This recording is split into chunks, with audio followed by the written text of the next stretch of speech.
Si vous le rencontrez à Abidjan, ne lui dites surtout pas qu'il ressemble à Charles Blé Goudé, car il croit en son destin et il veut tracer son propre chemin. Il a fini par créer sa propre organisation. Ces derniers temps à Abidjan, il est à l'avant-garde de tous les combats pour garantir la liberté civique, morale, mais aussi politique à tous les Ivoiriens. Eric Dogbo Nyamakan, président de la société civile africaine, est l'invité de ce numéro de l'entretien du jour sur Sika TV. Vous avez créé il y a de cela quelques années à Abidjan le forum de la société civile africaine, mais en l'occurrence, on se rend compte que toutes vos activités ont lieu à Abidjan.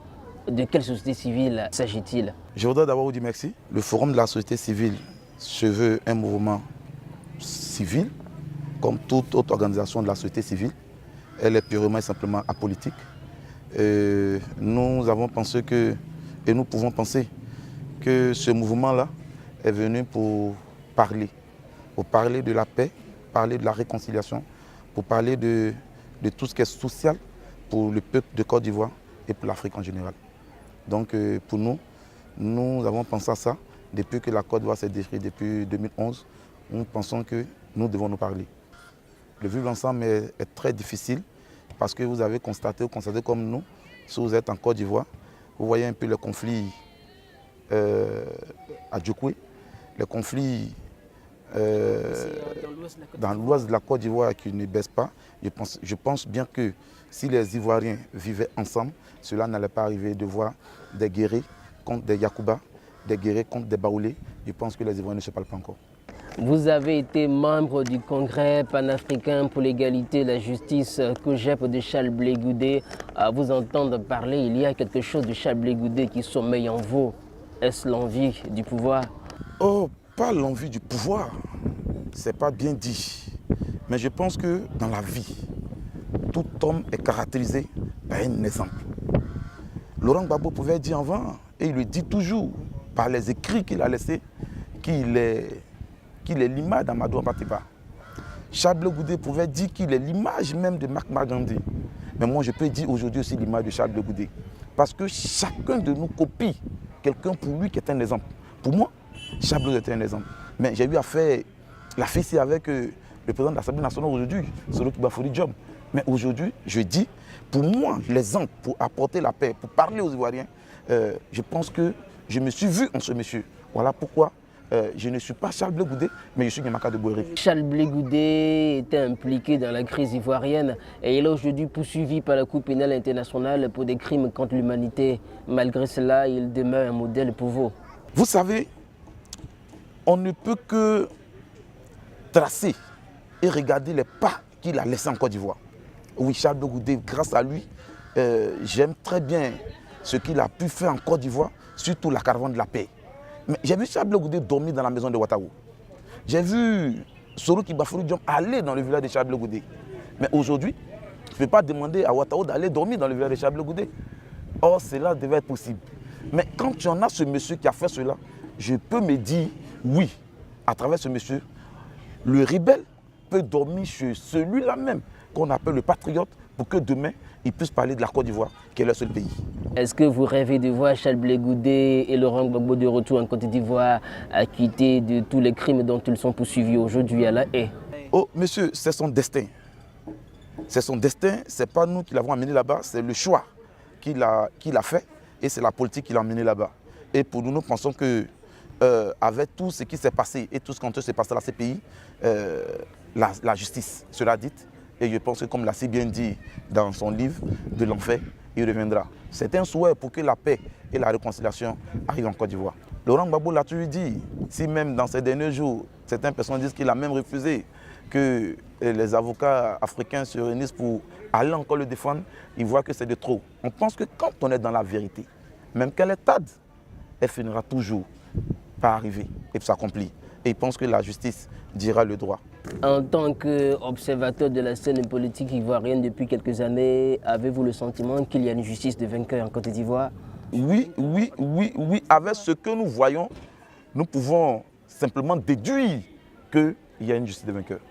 Et je pense que le chef de l'État ne doit pas regarder de là où il vient en tant que président du RDA, mais il doit se mettre dans la peau qu'il est le président de la République de Côte d'Ivoire. Et que là, il faut qu'il amène les Ivoiriens à se parler. Et je lui dis, j'ai peur et je pleure pour la Côte d'Ivoire. J'ai peur et je pleure pour la Côte d'Ivoire. Ce qui va arriver en 2020 sera plus pire que ce que nous avons vécu en 2011. Mais en 2010, en 2011, les Ivoiriens se parlaient. Les Ivoiriens jouaient quand même ensemble. Et puis on a vu, catastrophe. Mais 2020, mais les Ivoiriens ne se parlent pas. Les partis politiques n'ont que le seul slogan dans la bouche. Le PDCI dit qu'ils vont gagner les élections. Le RDA dit qu'ils vont gagner les élections. Le FPI dit qu'ils vont gagner les élections. Éric Dogo-Nyamakan, en votre qualité de président du Forum de la société civile africaine, quels commentaires faites-vous de l'actualité qui se déroule sur notre continent? Depuis quelque temps, c'est le peuple togolais qui est dans la rue demandant le départ de Faure Gnassingbé. En RDC, c'est l'Église implorant la miséricorde divine à tenter de chasser Joseph Kabila. Peut-être que le diable réussira. Et au Nigeria, c'est l'ancien président Olusegun Obasanjo qui demande à Buhari de ne pas se représenter pour les prochaines élections présidentielles à cause de sa fragilité. Mais, monsieur, je croyais qu'on devait encore pousser encore plus loin le pion. Pourquoi vous ne parlez pas du président du Bénin, lui aussi à son tour, qui veut empêcher le peuple à ne pas aller dans la rue? Mais je pense que c'est dangereux. Et à travers cela, je voulais saluer les députés du Bénin pour leur maturité, pour leur sagesse. Je pense que la marche, quand on dit qu'on est démocrate, les marches sont autorisées dans des pays. Mais, chers amis, allons encore plus loin. En Côte d'Ivoire, c'est le seul pays où il n'y a pas de marche, où l'opposition ne peut même pas se réunir pour réclamer quelque chose. Où aujourd'hui en Côte d'Ivoire, ce n'est qu'un seul parti politique qui est jugé et que les hommes d'un seul parti politique sont condamnés. Je pense qu'il faut revoir tout ça. Mais quand nous retournons un peu au Togo, et je voulais saluer le peuple togolais, parce que le président togolais n'est plus en phase avec son peuple. Voilà pourquoi le peuple est dehors. Mais ça fait partie de la démocratie. Mais quand on veut changer et qu'on veut changer des lois au profit d'une personne, mais vous trouverez toujours le peuple devant vous. En RDC, mais je voulais saluer l'Église catholique. Mais les politiques ont fui. Mais quand les politiques fuient le terrain, la religion s'implique. Et la religion, là, c'est la religion qui doit nous accompagner. Chez nous, en Côte d'Ivoire, c'est la politique qui proclame les résultats. Comme à la tête de la CEI, c'est un homme politique du PDCI depuis une dizaine d'années qui est là, qui fait partie même de la crise même ivoirienne. Mais si des hommes descendent dans la rue, mais pour réclamer une démocratie, c'est à saluer. Ne voyons pas seulement l'Église, mais voyons ce que le peuple réclame. Mais quand vous partez au Nigeria, mais souffrez un peu, le vice-président est là. Mais le président, il est malade. Rien ne bouge. Mais quand est-ce que les présidents africains vont commencer à changer? Mais démissionner n'est pas une malédiction, cher monsieur. Et j'appelle tout le peuple de Côte d'Ivoire, j'appelle le peuple africain pour dire qu'il est temps maintenant que nous réclamons notre liberté. Et c'est ça, la démocratie. La commission électorale indépendante voulait 30 milliards pour organiser les élections régionales, municipales et sénatoriales. Elle n'a malheureusement eu que 10 milliards. 10 milliards, selon vous, est-ce que ce montant peut garantir l'organisation d'élections libres et transparentes et crédibles en Côte d'Ivoire? Monsieur, il n'y a pas de commentaire à faire.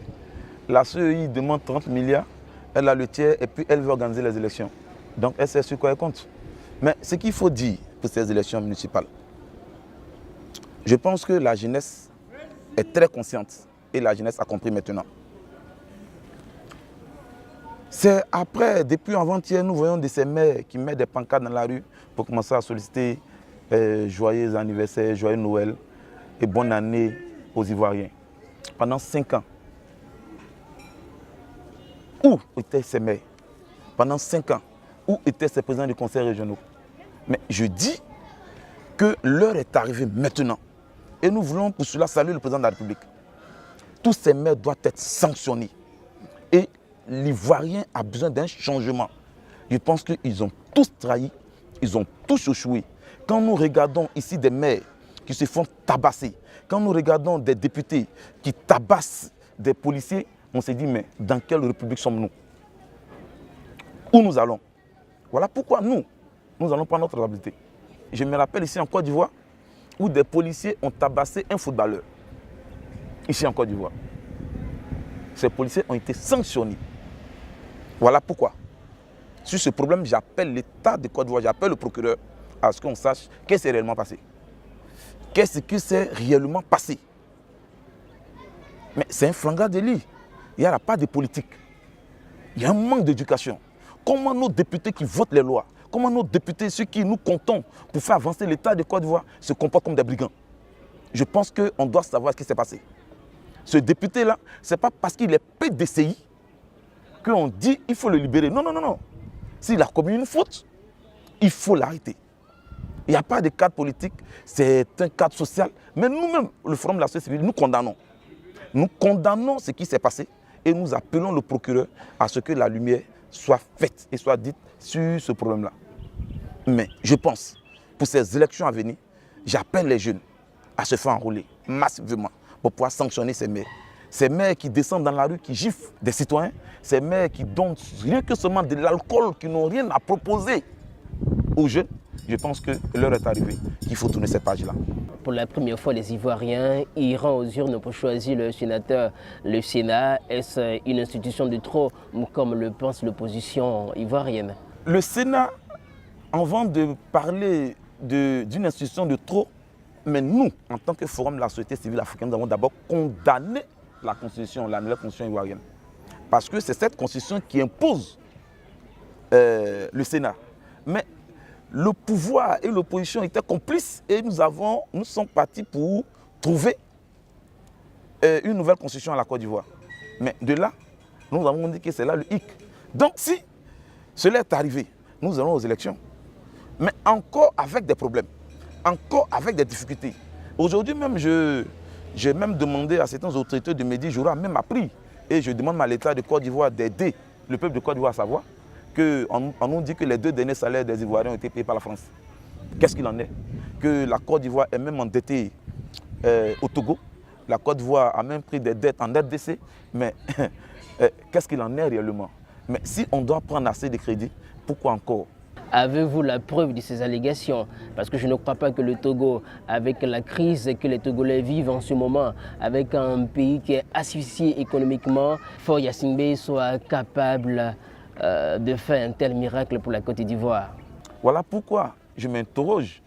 Nous voulons que l'État de Côte d'Ivoire nous dise qu'est-ce qu'il en est réellement. Sinon, ce ne sont pas des affirmations. Et si vous n'avez pas les preuves de ce que vous dites, je préfère que vous ne le dites pas, parce que vous pourrez être capable d'être poursuivi.